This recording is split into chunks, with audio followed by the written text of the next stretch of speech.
ఈరోజు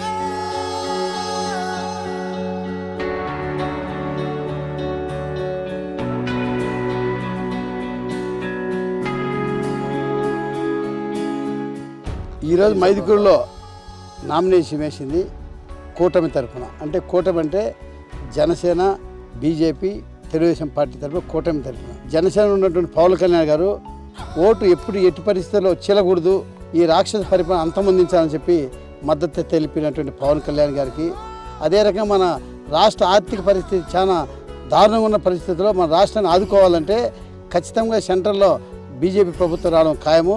బీజేపీ ప్రభుత్వం ఉంటే మన రాష్ట్రం కూడా బాగుపడుతుందని చెప్పి బీజేపీతో కలవడం జరిగింది. ఈ కూటమి తరపున నేను ఈరోజు మైదుకూరు నియోజకవర్గం నుంచి నామినేట్ చేయడం జరిగింది. ఈరోజు మా కూటమి అభ్యర్థి శ్రీ పుట్టా సుధాకర్ యాదవ్ గారు నామినేషన్ వేశారు. ఈరోజు చాలా సంతోషంగా ఉంది.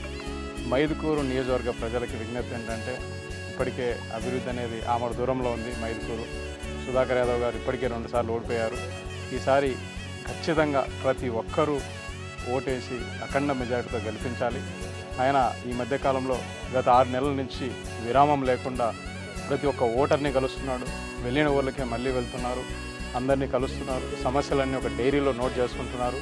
ఖచ్చితంగా మైదుకూరులో సమస్యలు అనేవి లేకుండా చేయాలి అంటే, మైదుకూరుని మరో మైదుకూరు చేయాలి అంటే సుధాకర్ యాదవ్ గారిని ఖచ్చితంగా గెలిపించాల్సిన అవసరం ఎంతైనా ఉందని మైదుకూరు ప్రజలు విజ్ఞప్తి చేసుకుంటున్నాను. ఈసారి ఎలాగైనా సరే మన సుధాకర్ యాదవ్ గారి యొక్క విజయాన్ని నమోదు చేయాలని, ప్రతి ఒక్క ఓటర్కి ఓటేసి గెలిపించాలని ఈ విధంగా విజ్ఞప్తి చేసుకుంటున్నాం.